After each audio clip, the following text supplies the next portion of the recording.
I'm here on Mars Hill where Paul made his famous speech to the Areopagus. And this was not a speech he could make as if he was in a synagogue and quote the Jewish scriptures from Psalm 110 and Psalm 2. No, he had to take a different track. And so he's invited up there and he commends the Athenians for their piety.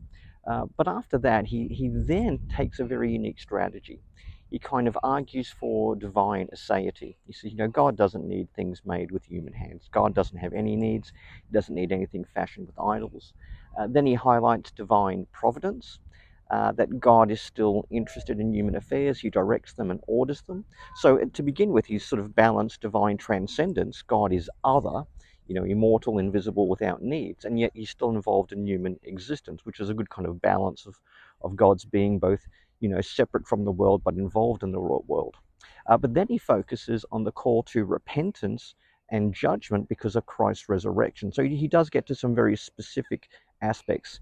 So he moves from general revelation to special revelation. The way that God has revealed himself to all people, in a sense that, everything we do is in God's world, in God's creation. He's the one in whom we live and move and have our being.